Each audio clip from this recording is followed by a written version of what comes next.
Если мы упадем на сено, сноп сена с любой высоты, то мы выживем. В скобочках нет. Ну просто неправильно я умер.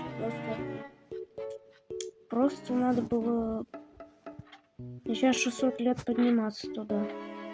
Если упасть на сноп сена со 100 блоков, то мы выживем.